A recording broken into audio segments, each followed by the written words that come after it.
So Zoe has started very technical, and you can expect the technical dive on the next of the slides. But afterwards, we would emerge back to the user-facing side. So bear with me. Today's talk is going to be about T3RN and the settlement execution layer that we have built out.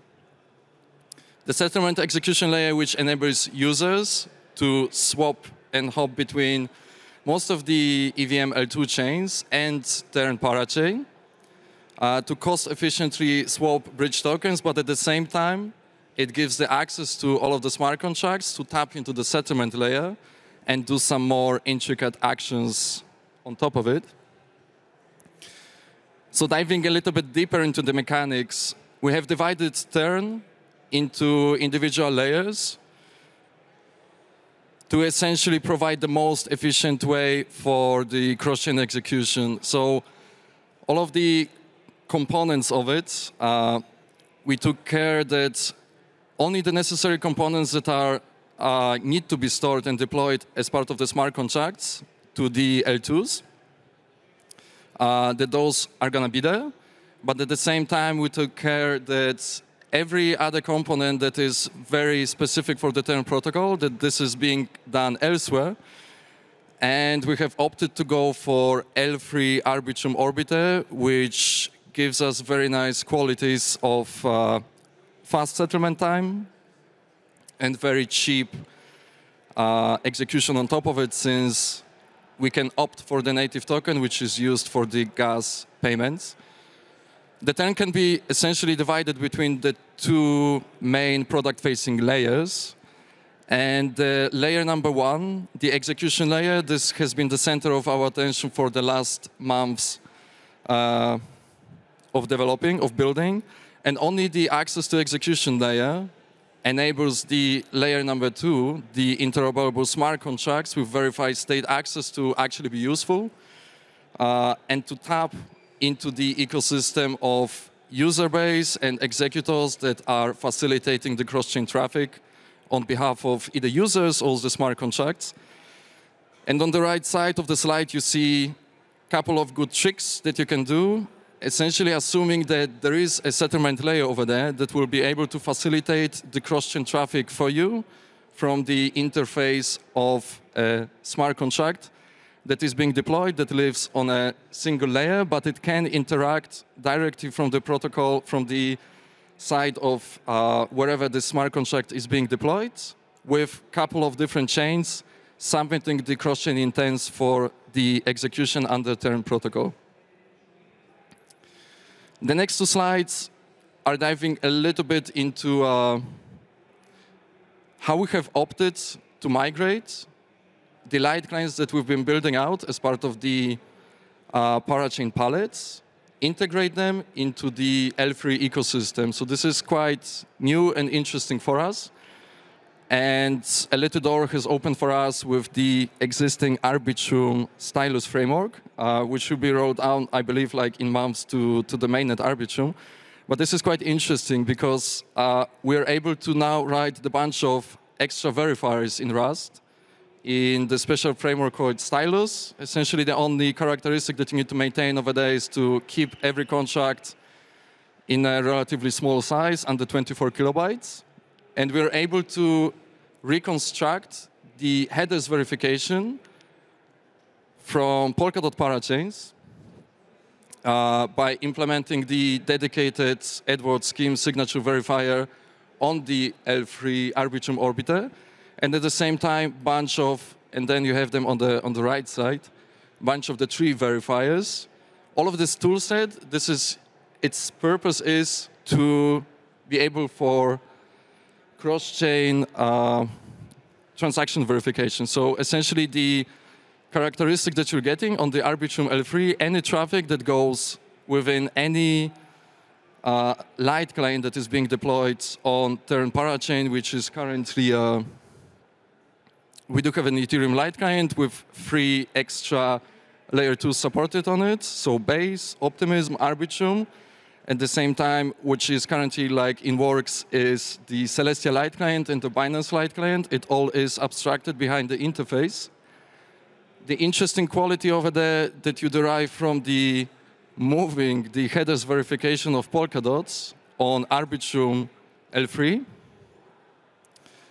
is you create a more sophisticated, let's call it, little bit more complicated proof of transaction that derives that if anything has happened in the Polkadot parachain, in the term parachain, and within the term parachain, the specific header of either one of the L2s, Arbitrum Orbiters, or Ethereum, if the header was included over there, then based on this proof, I'm able to derive that any transaction has happened that is being then verified either against the receipts route or transaction routes.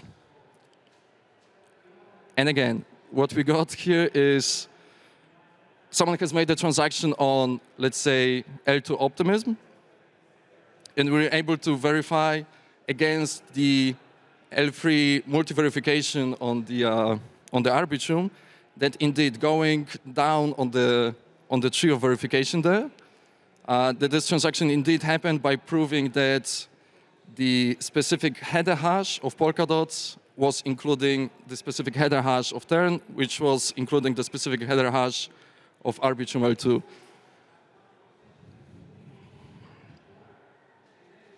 Emerging bug a little bit. This was way too technical, perhaps. Emerging bug. So to summarize, we have divided the Tern modular stack to provide the most efficient experience for the users for the cross-chain settlement. We have moved out the attestation and building to Arbitrum L3. We keep the very nice qualities of having light clients to being deployed to the Polkadot parachain of Tern. And all of the settlement, this is mainly happening as a collaboration between the smart contracts that are being deployed to each individual EVM that we support. The cross-chain orders, the cross-chain settlement layer, this is a very simplified formula of what's happening under the hood, but this is really relatively simple. So this is an intent-based system where a user sets the maximum reward in any supported asset and creates the expectation of the delivery to the target chain. By doing so,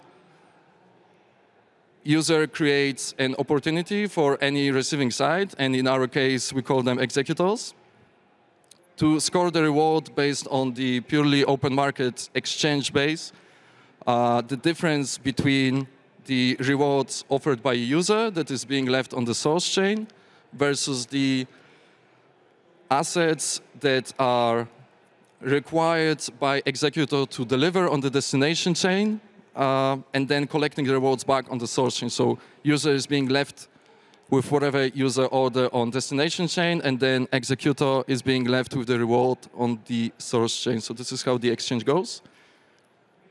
Currently, what we do have and what we do support as part of the testnet that we're going to be launching out soon, those are the most, I believe, prominent / used Ethereum L2s, but also do support the test parachain.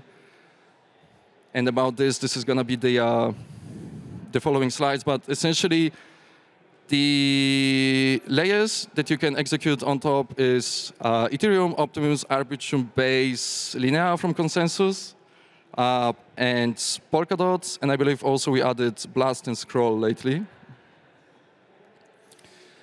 And here is the specific part for what has happened with the Polkadot assets.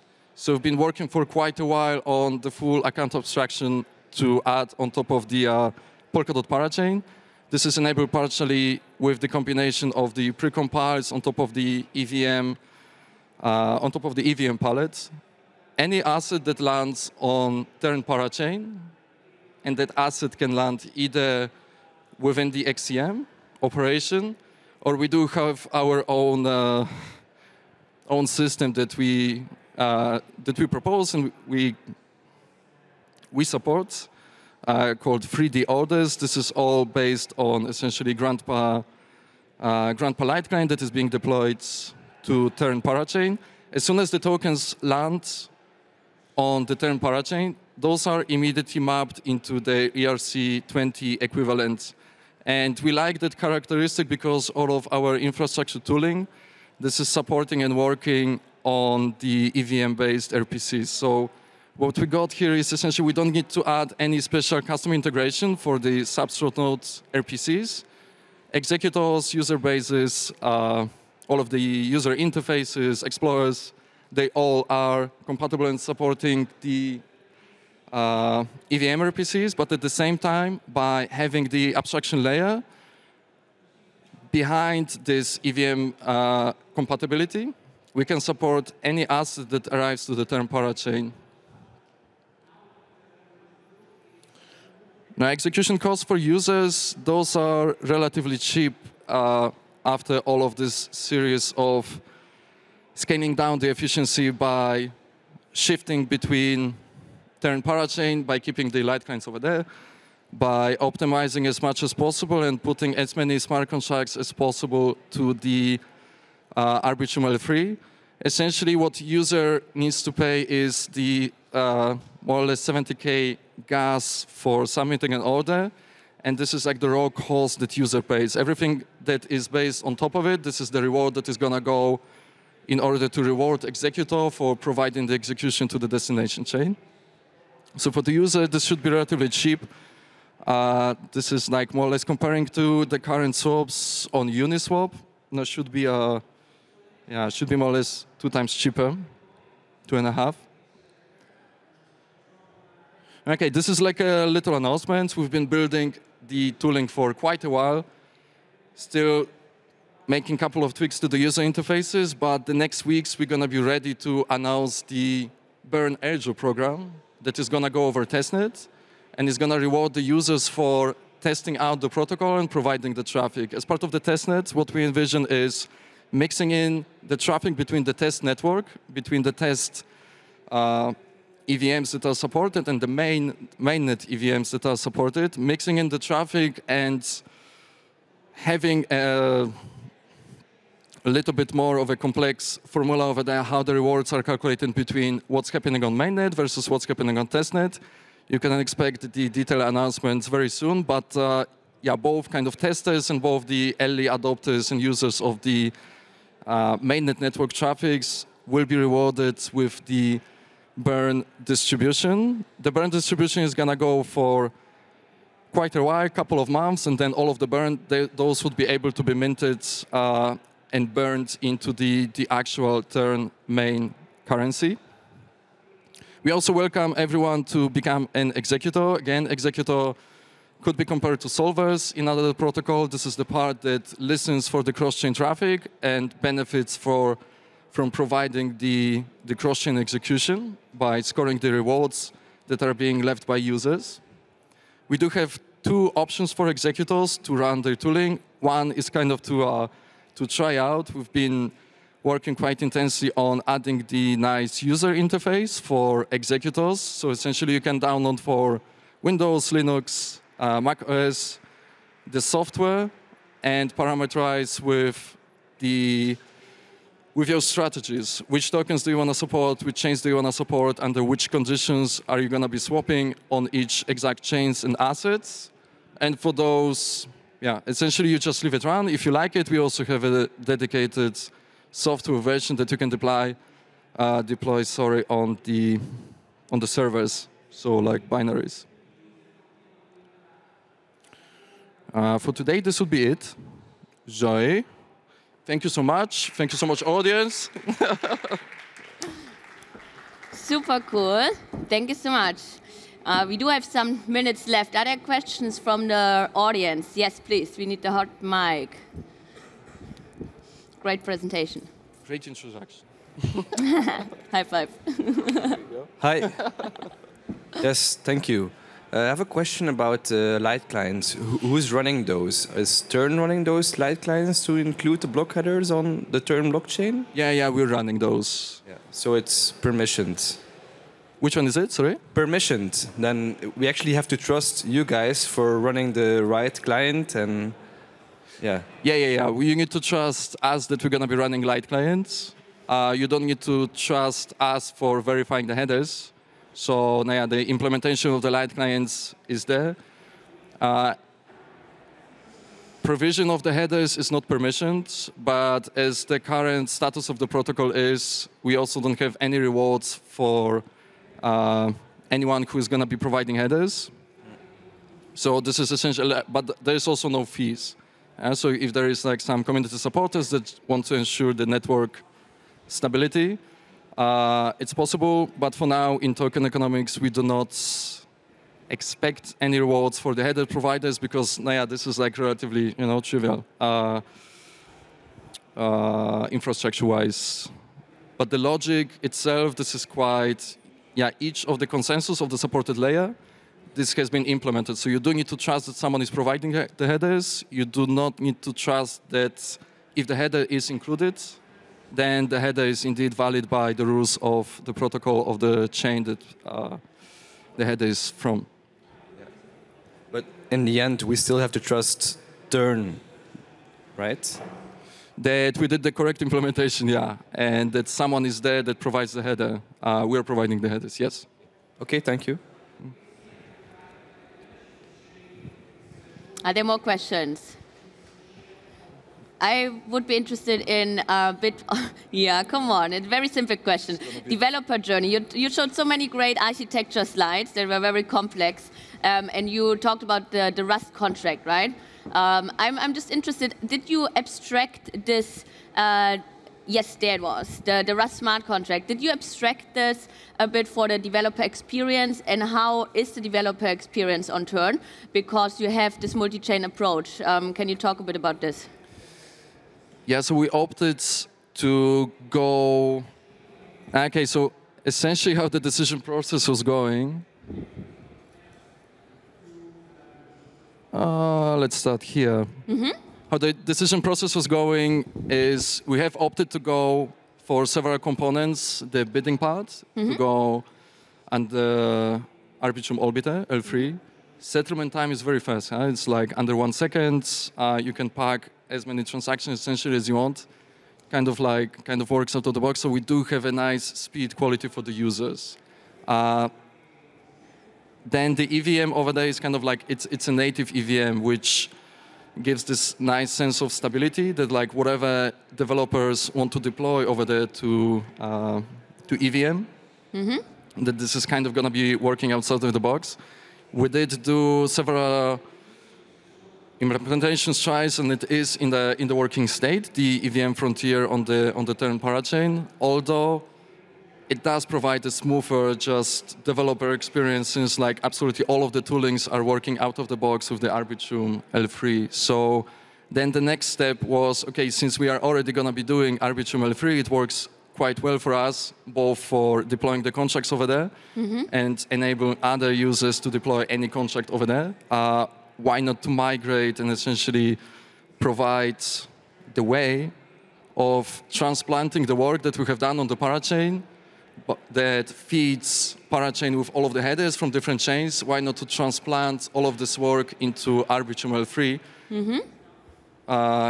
So it essentially gives for any developer a nice interaction because they can use any read operation from any chain if they construct their solutions building on the Arbitrum L3 natively in Solidity. Very cool, okay. And to summarize it, it's just cheaper and faster also, right? As you're it's cheap. So let's use Turn for the further developments. Thank you so much, Maciej. Whoa, big applause again.